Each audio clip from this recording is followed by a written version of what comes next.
President Trump weighed in on the whole Andrew scandal overnight. Royal commentator Sarah Hewson is here, as well as our royal editor Russell Myers, who we'll come to in just a sec. So, Trump, he is actually saying that he feels sorry for the family, royal family. Yeah. For the royal family. He hasn't expressed that for the victims of Epstein. No, indeed. But he has said it's a terrible thing that's happened to the family and he feels sorry for them. He feels badly for them. He was speaking on Air Force One overnight. Of course, Trump himself has come under a lot of pressure over his own ties to Epstein, also calls for greater transparency in the Epstein files and that US Congressional Oversight Committee currently ploughing through mountains of documents, and that's where we're getting a lot of this information from. But as you say, the headline's not going away for Andrew. If they thought that announcement on Thursday was going to quieten the noise, well, it has certainly failed to do that. And the latest being the Defence Secretary, John Healey, who is looking into stripping Andrew of his last remaining honorary military title. So he was stripped, you'll remember, in 2022 of all of his military titles, but he does remain an honorary Vice Admiral of the Royal Navy. They're looking into removing that from him. Right. And there's even suggestion, Lorraine, that he could be stripped of his Falklands Campaign Medal as well. Now, I'm not so sure about that one. He did serve in the Falklands. Yes. It was not connected to his position as a member of the royal family, that medal.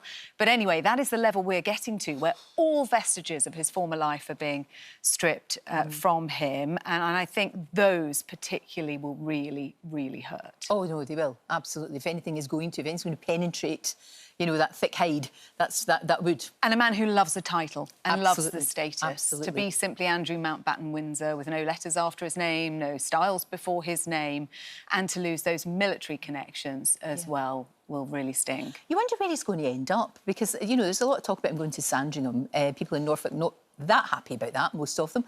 And then there's the fact that he could end up somewhere in the Middle East.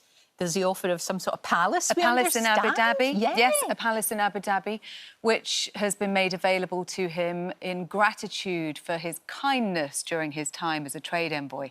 I think that tells us a lot about the way in which Andrew operated as a trade envoy, and certainly a lot of questions over whose interests he was serving during that role. Was he serving the interests of British industry, or was this about Andrew PLC?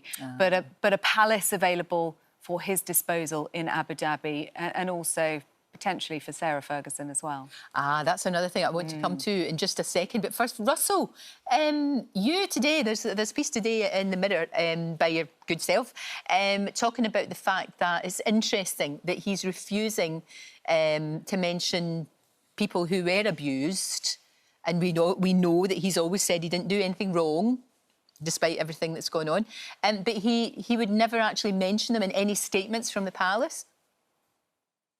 Yes, indeed, Lorraine. Well, I mean, this is following reports over the weekend that, and it points to how much control Andrew was given by the royal family. You know, criticism has been labelled at the royals for this, because when statements were being prepared, whether that was Andrew stepping back from his duties or relinquishing his titles, he had oversight of each individual statement, and at every stage, it's been reported that he didn't want anything to do with the victims. And we saw in that statement last Thursday where the King and Queen did mention their thoughts and sympathies with the victims and survivors of sexual assault. But Andrew was adamant that that shouldn't be placed in any statement that had his name on at any stage. And I think not only is that a criticism for the royal family, but of course Andrew as well. We've seen that he's always denied these allegations in front of him. But surely the victims should be at the centre of all of this.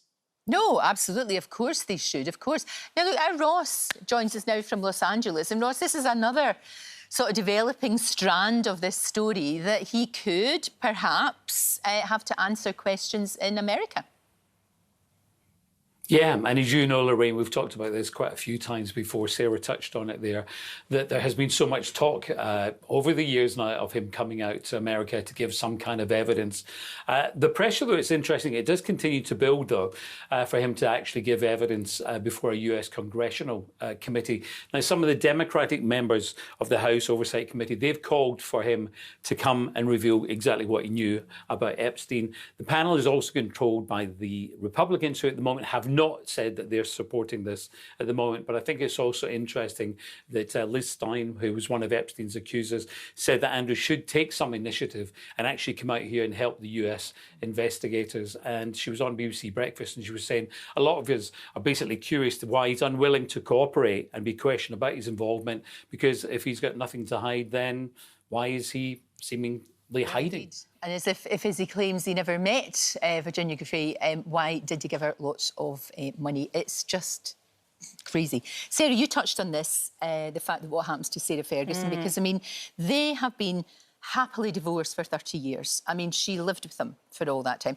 It's a big house, so they didn't have to be in the same room. You know, it wasn't a semi-detached somewhere. It's a bit easier to cohabit in Royal Lodge than perhaps on the Sandringham estate. What's going to happen to her, do you think?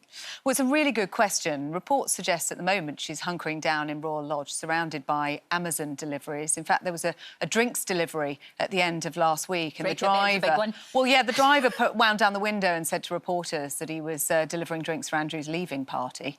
But, you know... where will she go next? She's going to make her own arrangements, Buckingham Palace tell us. She recently sold a Belgravia townhouse for almost £4 million, so there is some money there. She's also got ties to Switzerland. They used to own a chalet in Verbier. She spent a lot of time there. Perhaps she might spend some time there. As I mentioned, the Middle East, where she will have access to a palace in Abu Dhabi as well. The United States welcomed her with open arms before, when she was disgraced and banished from the royal family by the former Duke of Edinburgh. So there are places she could go. She's also said to be considering rebranding and making the most of opportunities of herself as a mother and philanthropist. I think that's going to be pretty challenging at the moment. Well, all those charities that have the charities severed that links said with her, they cannot maintain connections with her after that email emerged. Sarah Ferguson's charm was always her honesty. You know, you will have met her and spoken to her on numerous occasions, Lorraine. And she wore her heart on her sleeve. Very much so, yeah. But the public, I think, feel conned by that email in which, having said that it was the greatest regret of her life, having had a friendship with Jeffrey Epstein, we then see her calling him her steadfast and supreme friend. And I think that's going to take some coming back from, even for someone who has managed to rehabilitate herself and make so many comebacks in the past. No, she has, very much so. It's interesting, isn't it, that money just slips through her fingers. So you're saying she sold that Belgravia house for £4 million. Now, for anybody else in the world, that's you. You don't have to worry about money ever again. No. You know what I mean? But with her, she, you know, the money just goes. And she shouldn't have had to worry about money because of her divorce settlement, because the Queen gave her money to buy a property for her and Princesses Beatrice and Eugenie. And that's how she gets herself into trouble, because she goes in, you know, she actually associates herself with these shady characters like Epstein. Because she needs them to bail her out. She has never been out of debt. So, is there a concern in the royal family that she might then, because she's already written her life story, but it was pretty sanitised, but that she would tell all? And she's always been loyal to the royal family. She's never really said anything that's going to damage them. And I suppose one of the concerns around both Andrew and Fergie is, what do they do? How do they distance themselves without cutting them off completely where they might go rogue? And, of course, Netflix, Spare, Harry's openings that he has made and the interventions that he has made and the secrets that he has spilled foremost in minds when trying to decide on how best to handle the Andrew scandal and saga. It is fascinating. She was trusted by the Queen, so much so that she's looking after the Queen's corgis, the 2 remaining wee dogs. So does she keep doing that? Arguably the late Queen's most valuable assets. Indeed. Never mind all the paintings and Sandy and Mick. The dogs. The 2 corgis, who so many will remember from the Queen's funeral, watching as her coffin went by. They were entrusted to Andrew and Sarah at Royal Lodge. Buckingham Palace saying that they will remain with the family. Now, no clarity on where they go, whether that's with Andrew to his new property on the Sandringham estate, whether that's with Sarah, whether it's with Beatrice and Eugenie. But interestingly today, Lorraine, there is a story about what happens to pets in the instance of divorce and calls for a pet-nup. And perhaps that might have been useful for Sandy and Mick to try and Because that's avoid... actually, genuinely, that is really... It's one of the greatest It really is important, of yes. course it is. Now, look, Russell, as we saw, you're not here, you're in Brazil. We can see Sugarloaf Mountain behind you. Again, the royal family just want to move on from this. Of course they do. They thought that a line would be drawn, you know, as Sarah said, under all of this, and it hasn't. But you're in Brazil for a very special reason with Prince William.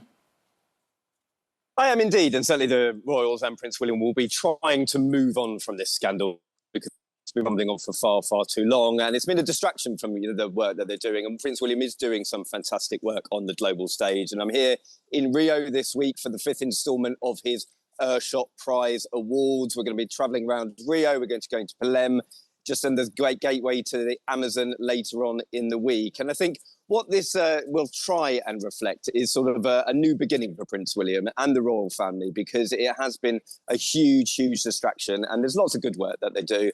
And fingers crossed we'll get some better weather.